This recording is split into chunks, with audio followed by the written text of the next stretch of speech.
कि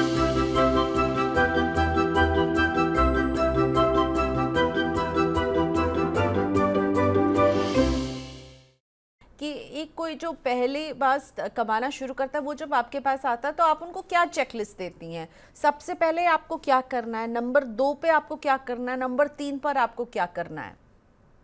तो सबसे पहले तो हमने सेविंग्स के बारे में बात तो कर ही ली। Secondly, to be prepared for another uncertainty that most people have is कि something could happen with health, right?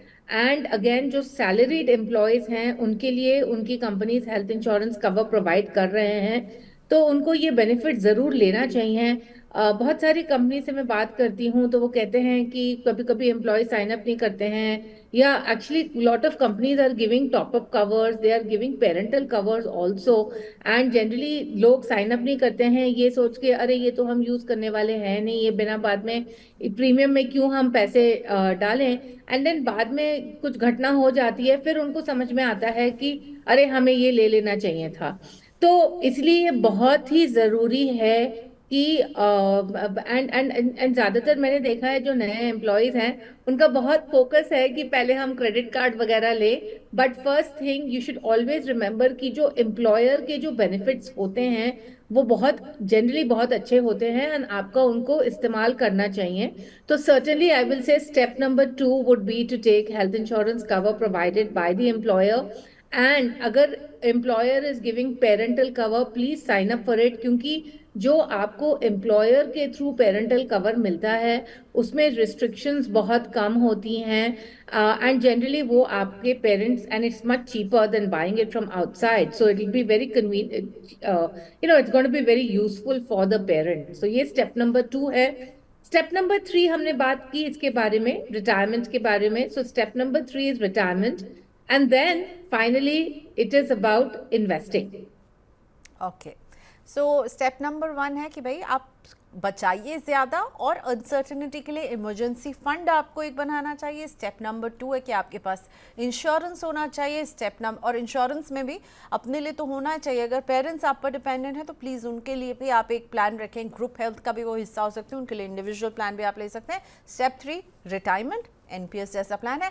और जो स्टेप 4 है जो कि है इन्वेस्टमेंट का, जिस पर अब हम बात करने वाले हैं। सो अब हम म्यूचुअल फंड पोर्टफोलियोज पर मृण की सलाह लेने वाले हैं, और जो लोग हमें सुन रहे हैं उनके कुछ सवाल हैं तो मैं कहूँगी प्लीज़ हमें आप लाइव यूट्यूब पर तो भेज ही सकते हैं, उसके साथ ही साथ आप हमें व्हाट्सएप कर सकते हैं 93112187 ये है हमारा व्हाट्सएप नंबर। साथ में आप हमें ईमेल भी कर सकते हैं money9query@tv9.com पर, या फिर यूट्यूब पर लाइव अपने पोर्टफोलियो शेयर कीजिए, हम रखेंगे वो मृण के सामने। सो आपके पास 3 रास्ते हैं, आप व्हाट्सएप कीजिए, ईमेल कीजिए, या फिर हमारे यूट्यूब पर आप अपने सवाल टॉप चैट बॉक्स में भेज सकते हैं। सो लेट्स स्टार्ट विद देव सोनी जी के सवाल से। इन्होंने कल हमारे लाइव शो में ये क्वेश्चन पूछा था, टाइम नहीं था इसलिए हम नहीं ले पाए।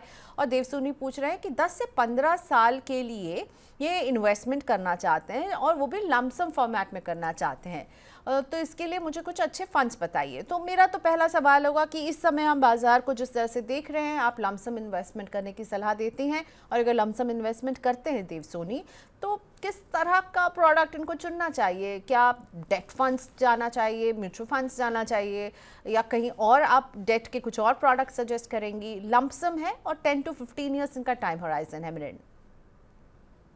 तो सबसे पहले, सिंस आप लमसम करना चाह रहे हैं, आपको लॉन्ग टर्म होल्डिंग पीरियड रहना पड़ेगा जो आपका है 10 से 15 साल है। आई विल से 15 साल होल्डिंग पीरियड बेहतर रहेगा।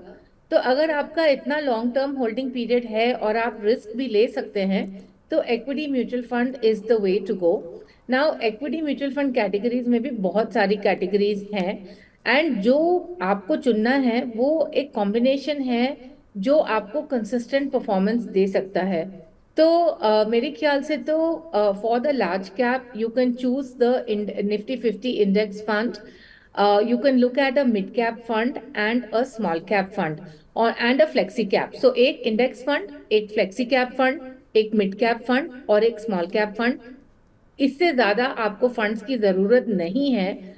अब बारी आती है कि हम कौन सा फंड हाउस चूज करें। तो इसमें भी आपको ये देखना है कि कौन से फंड्स कंसिस्टेंटली परफॉर्मिंग है लॉन्ग टर्म बेसिस पर, जनरली ये जो डेटा है ये अवेलेबल नहीं है। तो मैं I can just share some fund names, like for example index में आईसीआईसीआई, एचडीएफसी आप देख सकते हैं। फ्लेक्सी कैप कैटेगरी में आप पराग पारेख या कोटक देख सकते हैं।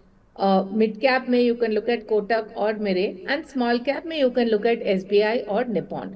सो look at a combination of these funds, but बहुत जरूरी जो है वो ये है कि आपको 15 साल का टाइम फ्रेम रखना पड़ेगा। वो इसीलिए क्योंकि आप लमसम कर रहे हैं। अगर आप रिस्क टेकिंग एबिलिटी नहीं है और आपको मीडियम टर्म रिस्क लेना है, then you can look at ICICI balance advantage और ईडलवाइज बैलेंस एडवांटेज। एंड अगर आप बिल्कुल ही रिस्क नहीं लेना चाह रहे हैं, मतलब कम रिस्क लेना चाह रहे हैं, आप कंजर्वेटिव इन्वेस्टर हैं, then you can look at investing in short duration debt funds like ICICI और HDFC। ओके, सो इक्विटी को बहुत अच्छे से एक्सप्लेन किया है मृण ने। आई थिंक सब बता दिए किस किस कैटेगरी में आप लेना चाहते हैं और ऑप्शंस भी दिए हैं, तो प्लीज़ देखिएगा ज़रूर देव सोनी जी। अपने रिस्क एपेटाइट के हिसाब से आपको अपना इन्वेस्टमेंट चुनना चाहिए।